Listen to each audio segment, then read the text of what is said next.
business under A or B. Therefore, it is not true that the majority in any way stopped that business from being transacted. We did discuss the list, including myself and the Honorable Leader of Minority first reading out the list of the members being moved from what committee to what committee. And members had varied opinion to an extent where one of the members, and I'm glad the Honorable KJ is in the House, because he's the one who moved the motion that we take a vote. Because where you don't agree on anything by consensus, then the vote decides. And before we voted, the leader, the minority whip, is the one actually who offered to withdraw the list of changes because he saw the sense in building consensus. And why are we seeking consensus, Honorable Speaker? I said the committees sit on behalf of plenary. We could come and sit, the 349 of us, and place members in committees. But you know that would be a marketplace and it cannot work. Therefore, when a committee sits, and when you are a chair of a committee, and I know the Honorable Junet has never chaired any committee for the last 12 years he has been in this House, but I have been the chair of the most important committee, the Budget and Appropriations Committee, where you have to give and take. I have told the Honorable Junet and the Honorable Pio, and I believe in consensus building. I believe in people engaging and arriving at fair engagement and fair results. And therefore, I want to treat a member of the minority party from whichever party, whether you're in Jubilee, whether you're in ODM, whether you're in Wiper, as a member of parliament. And where the Honorable Nyikal's rights, I feel his rights are being infringed by the Honorable Junet, I will stand up to be counted to protect the rights of Honorable Nyikal to be a member of any committee. Therefore, Honorable Speaker, I did implore from last week on the minority that other than doing changes in a very sectarian manner and in a very underhand manner by sneaking in at least the last minute through the clerk's office, let us engage as we did when we were forming these committees. Let us have changes from the majority. Because even the majority may desire to, and we desire to make changes. These members in the majority, on the majority side will tell you there are some who want to sit in other committees. There are members who are appointed to some committees. They have never attended a single meeting.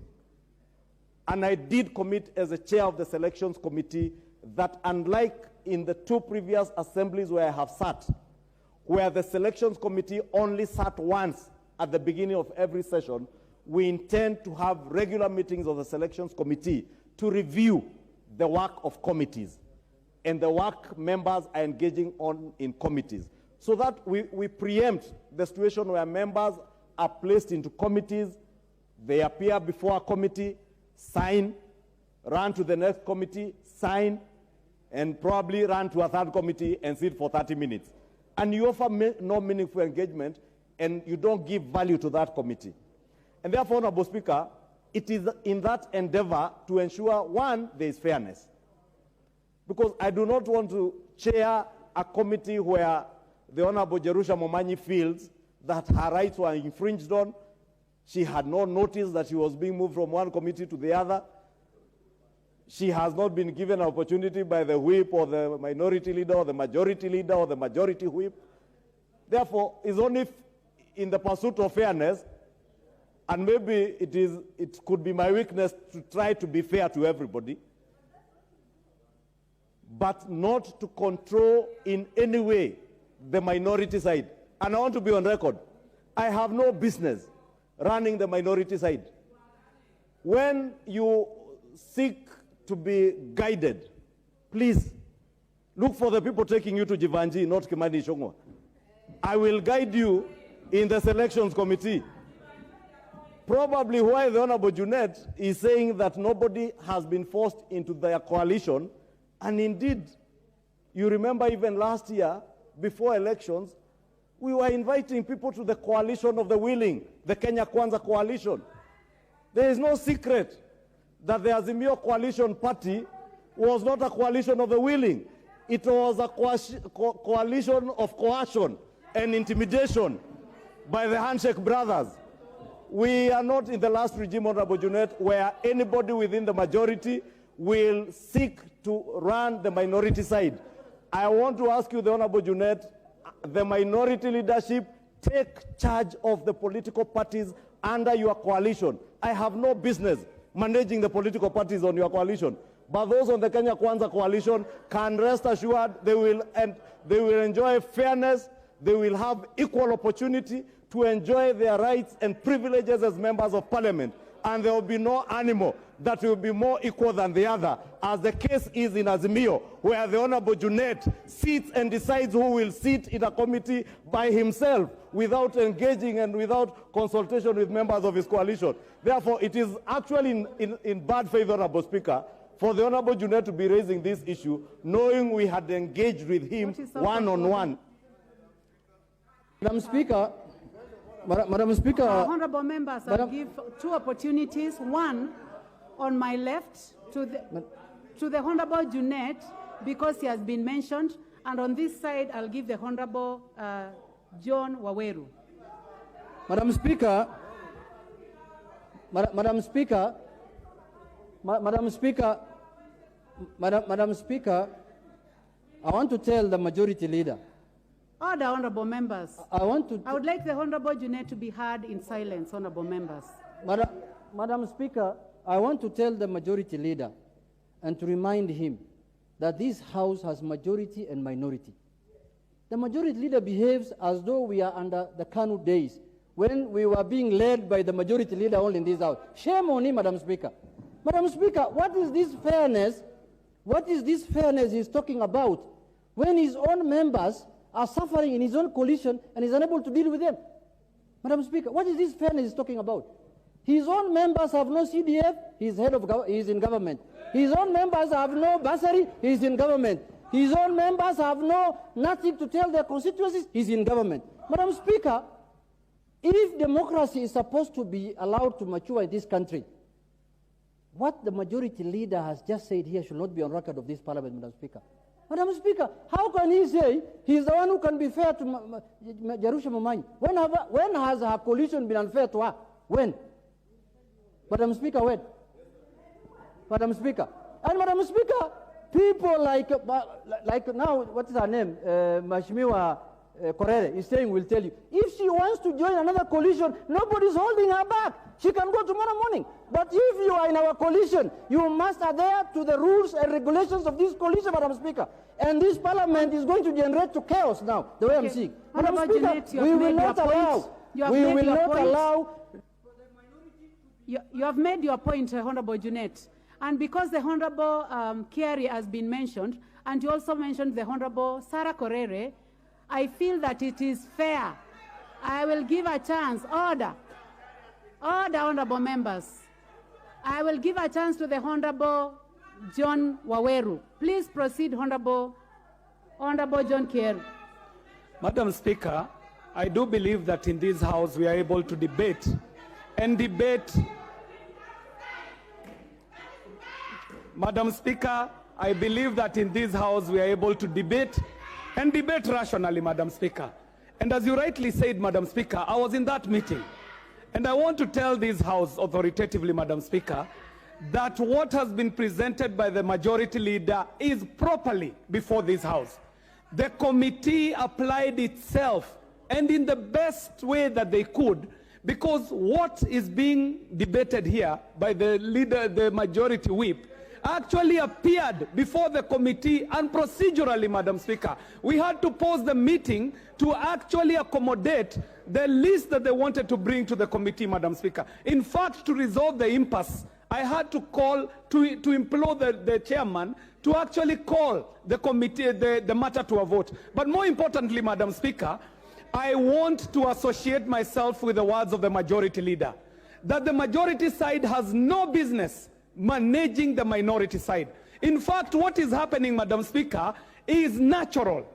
Last year, when we were saying that this coalition is coercing people into Azimio, when we were saying that this coalition is bullying people into Azimio, when we were saying that this coalition is intimidating people into Azimio, we meant exactly what we did.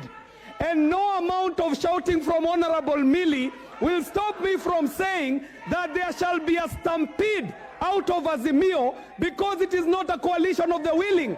People are running out of Azimio because they are seeing the injustices in that coalition. The Wiper Party is crying in Azimio. The Wiper Party has been conned from the time this Azimio was called. It changed into NASA, and it is now Azimio, and it is still conning Wiper. The reason why you see the opposition side, the minority side silent, is because there are big brothers in the Azimio who have been bullying other junior members in that coalition, Madam Speaker. But I need to say, Madam Speaker, that as you well said, this is a house of debate. If we want maandamano we can take to Jacaranda, we can take it to Jivanji, we can take maandamano to Kamukunji, but this house shall remain the house of sober debate, where ideas shall be weighed by their merit, not by how loud you shout on the floor of the house. Madam Speaker, I want to say that the majority side has presented its list. The minority side has been unable to even agree on what changes they want in these committees. So if they want to abscond, Madam Speaker, it is their right to abscond even the sittings, Madam Speaker. But Azimio shall face a massive stampede of members, of coalition members and parties running away from Azimio. The stampede Appoint, honorable members, the last opportunity, honorable members, will go to the Honorable Sarah Korere.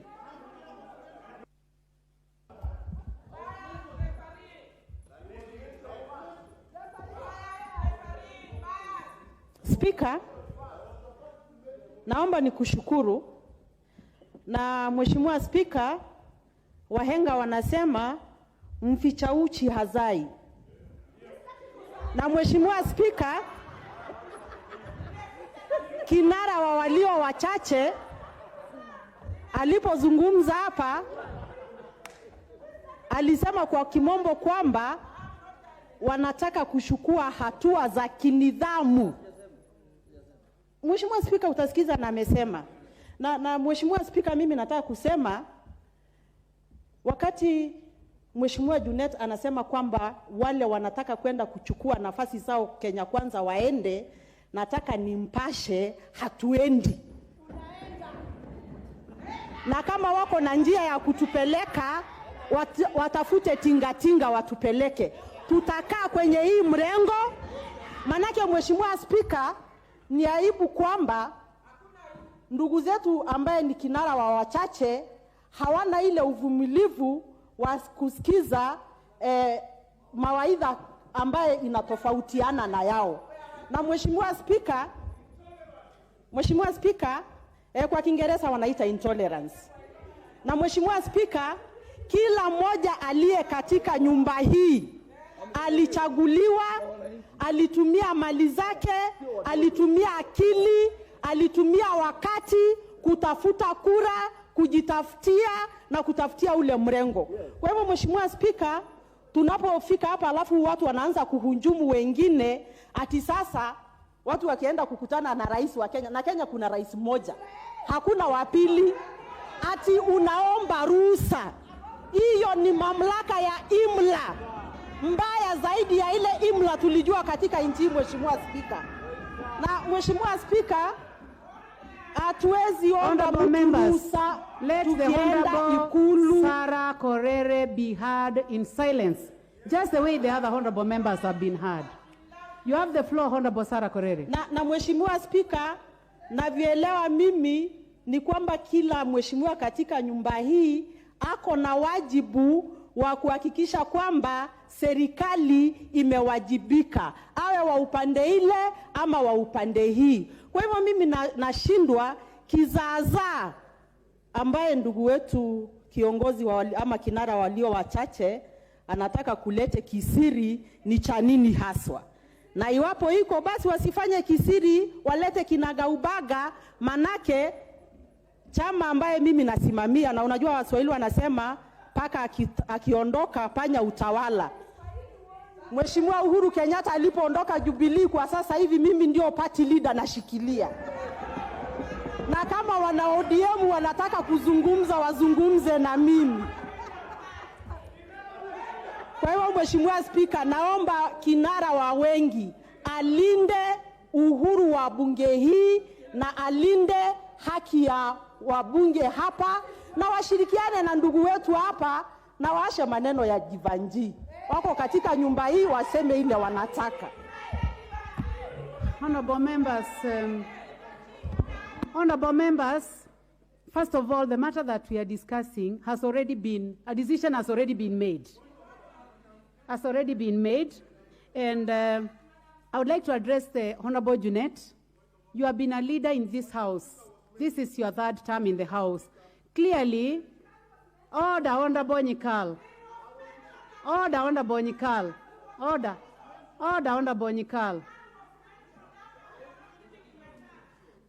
There are processes, honorable members, there are processes that happen based on standing order number 1, from standing order number 172, 173, through to 175. To 175. Clearly, this matter has gone through processes and it was brought to the House. And a decision has been made. So, honorable members, I would like to order that we move to the next order.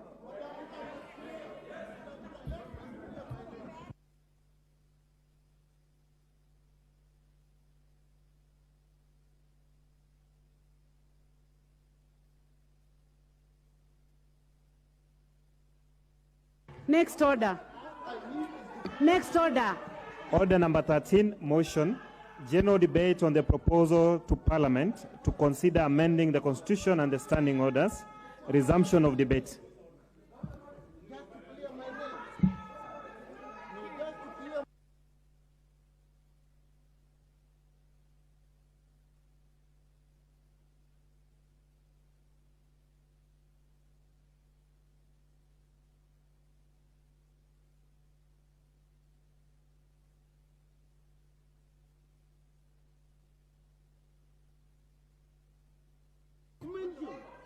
Order, honorable members. Order, honorable Nyikal. Please, honorable Nyikal, I order that you go back to your seat. Will I clear my name? First of all, honorable Nyikal, you will go back to your seat. Will I clear my name? I'm going back, but will I clear my name? Please proceed to your seat, honorable Nyikal. I will clear my name. If I don't, I come.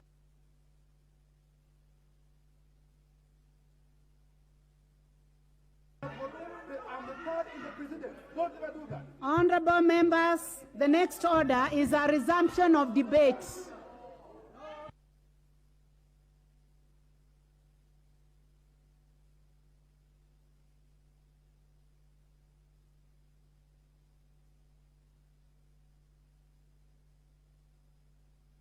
Honorable members, we already moved to the next order, which is resumption of debate. And in regard to that, honorable members, I will give the opportunity to Honorable Kuria Kimani, member for Molo.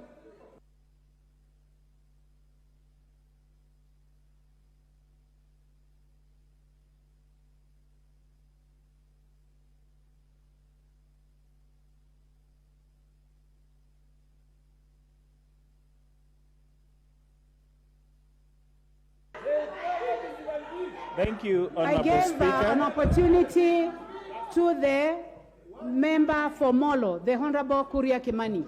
Thank you very much, Honorable Speaker, for giving me a chance to contribute to this particular motion.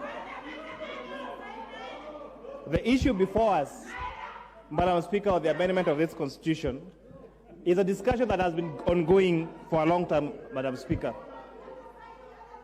And when we were doing our campaigns as a Kenya Kwanza government, we said that there was no need to go for a referendum to put the things that we felt needed to be corrected in the Constitution, that those particular issues that needed to be corrected in the referendum could be done through Parliament.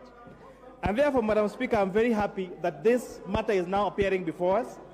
It's now time for us to debate.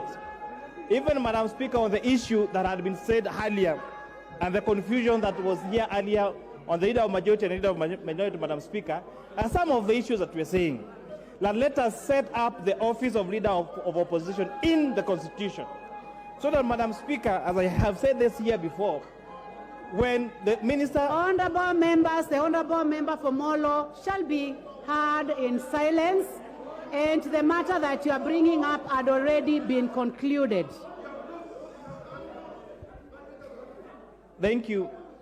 Thank you, Madam Speaker.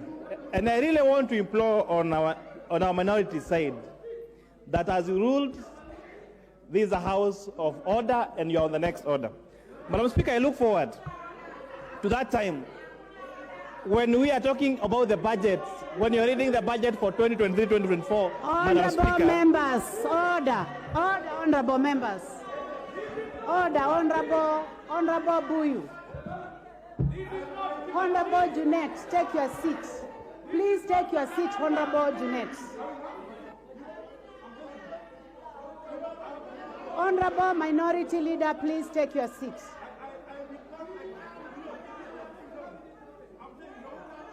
Honorable members, I am not going to order number 12 because it has already been concluded.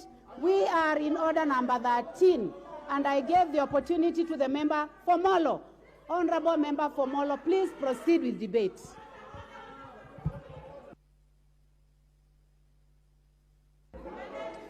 Madam Speaker, the issue that we are talking about, the office of leader of opposition, is even what we are facing here, Madam Speaker.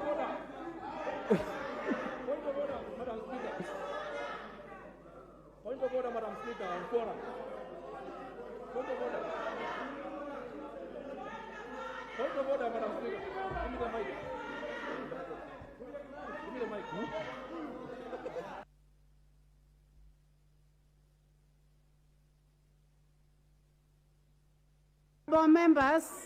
Honorable members, I have a point of order from the Honorable Kagusha. Madam Speaker, I stand on standing order number 35, and I realize we do not have quorum to conduct any business in this house. So, Madam Speaker, I beg that we suspend this debate since we have no quorum in this house. Put the question, Madam Speaker. Put the question, Madam Speaker.